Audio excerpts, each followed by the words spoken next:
to Perth WAtch, your horology channel broadcasting from right here in Perth, Western Australia. I do hope that you are all keeping safe and well during these unusual times.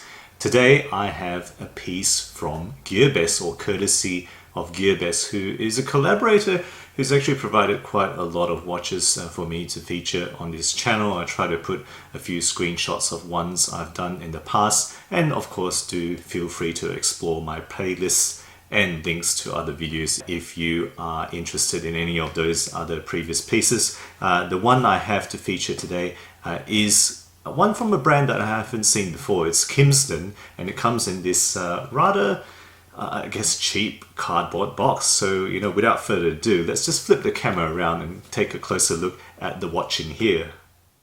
Alright guys, so here we have it on the table. It's just a cheap cardboard box, but I tell you what, this thing spins like no one's business. This is a 5 out of 5 spin rating for this box here. But anyway, enough of that nonsense.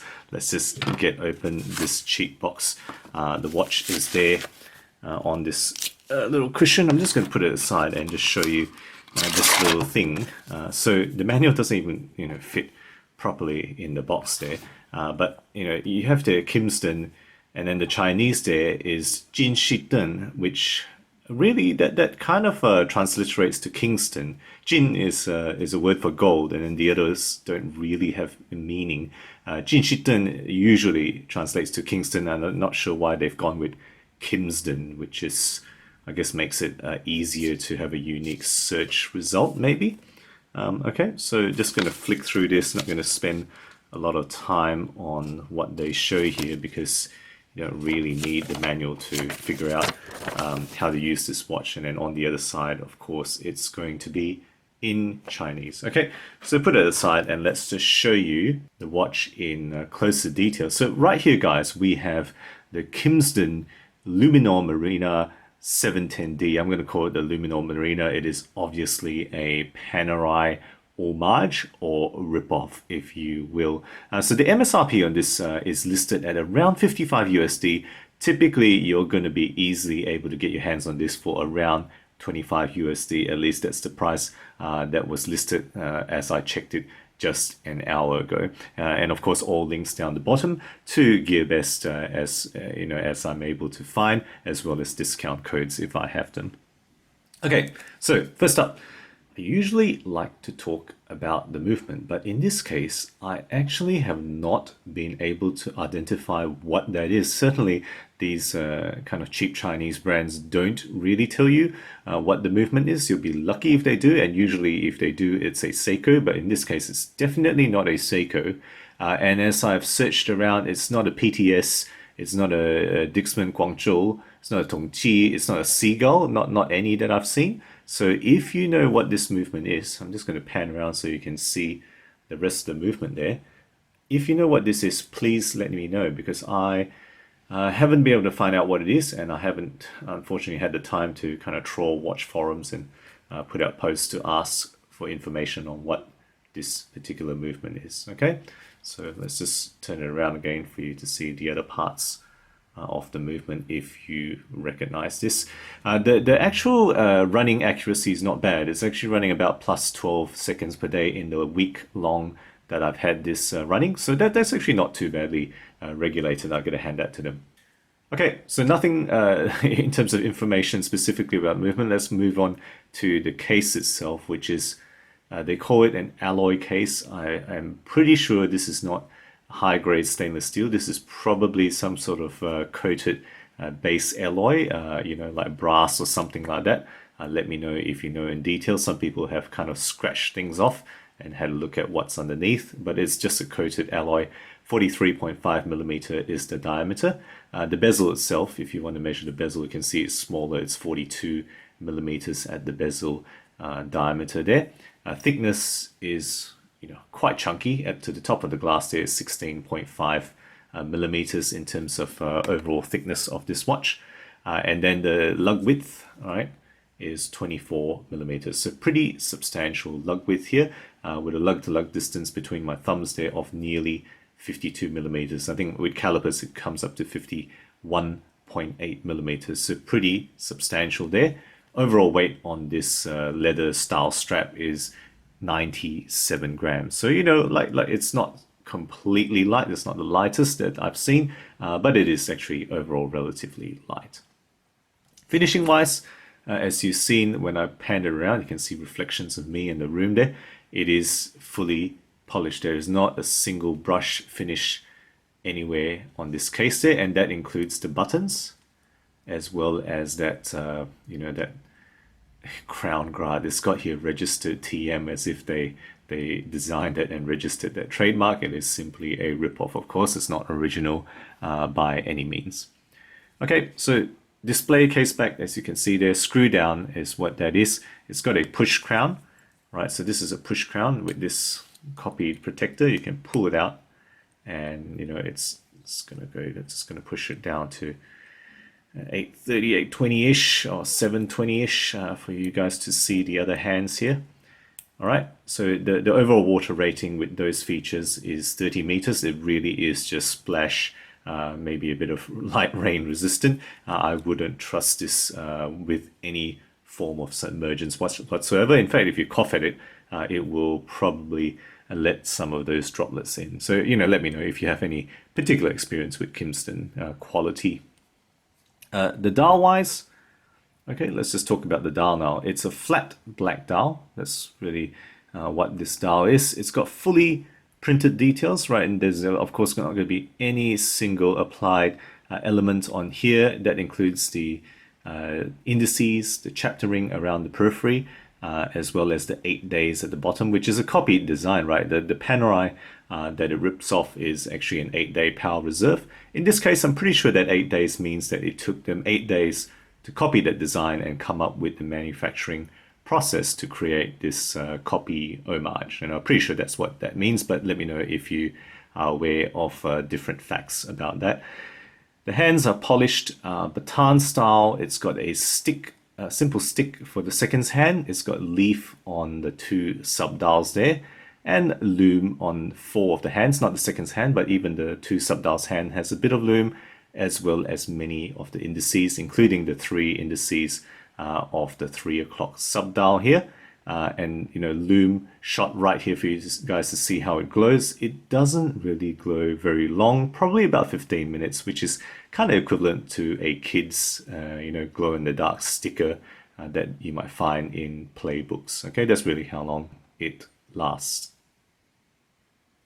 Okay, I did forget to mention the, I guess, the complications, if you will. So there is a day indicator on the 9 o'clock. So I'm going to press this button here. Hopefully it works. It goes backwards, right? It's not meant to. It will turn forwards when you click over 24 hours, but the adjustment is backwards. It doesn't actually tell you Monday to Sunday, but there's 7 divisions there, and it says AM PM, which is of course a misrepresentation of what that sub-dial does, but there you go. And then a date indicator at the 3 o'clock. This one does move forward, right? 31 divisions there. It does move forward with a 24-hour, you know, a rotation of the large hands, but of course it's not gonna click from 30 to 1st. You have to click it manually when you reach the 31st, if appropriate for that month. Okay, so on top of the dial here is a domed mineral glass, right? That's really what it is, and then there's a fixed polished bezel. This mineral glass, interestingly, on the website, you gotta love some of the kind of mistranslations. So it says this tempered glass mirror, the hardness is only second to diamonds. There you go. It must be special mineral glass. And then gotta love some of the other words here. Great originality, the pursuit of quality.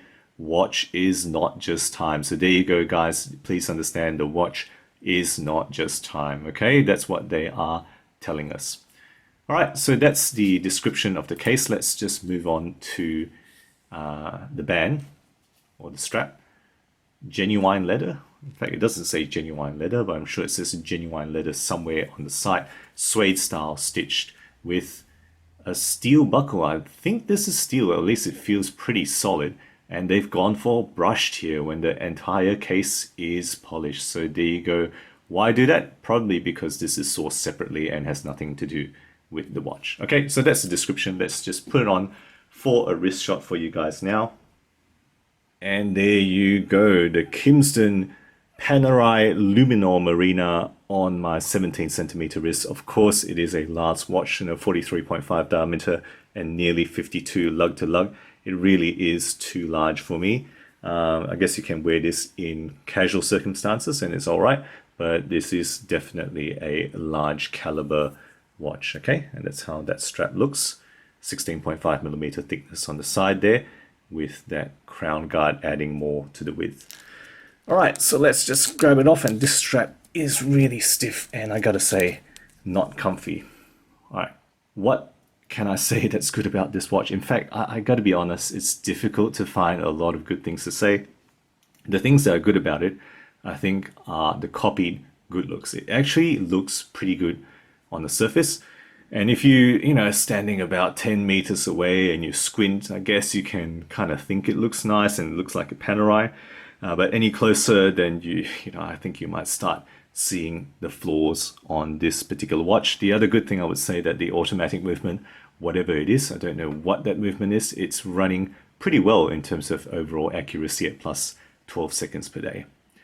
What are the bad things? Well, I think it's all over. I think the beauty only really goes skin deep. If you hold this in hand and examine it, you can see that it is actually a cheap alloy case, coated alloy. There are imperfections all over the place, particularly in that copied crown guard. And if you hold that up to the light, you'll see that between that guard and the case, it is not completely flush. You can see light will pop through, so it is actually not fitted very well by any means.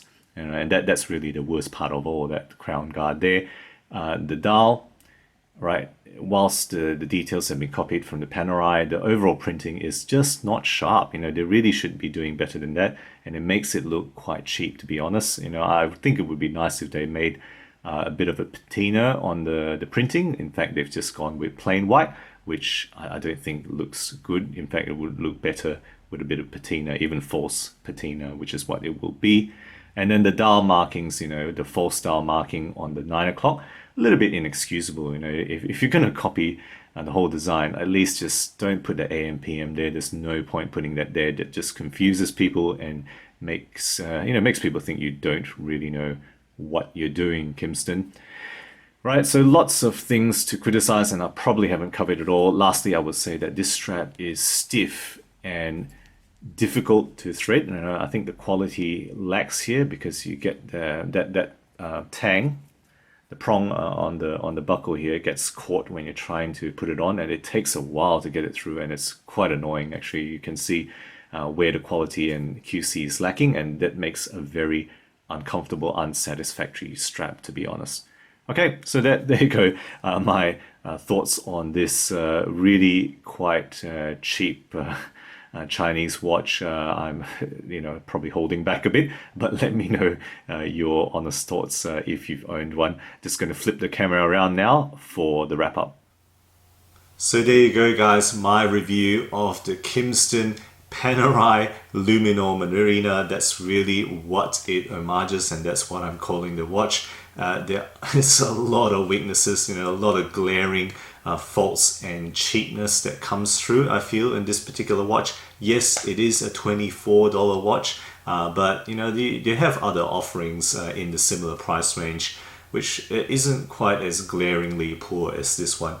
So guys, would be keen to hear what you think about this review. If you have any experience with watches from this particular brand, please let me know, or any kind of similar brands that you have had in the past. If you know what the movement is, please also do let me know. As mentioned, I couldn't find out what it is. Guys, if you enjoy my videos, do consider subscribing. New content every week, always aiming to be objective and unbiased about all things horology. Thank you again for sticking with me, and as always, I'll catch you guys next time.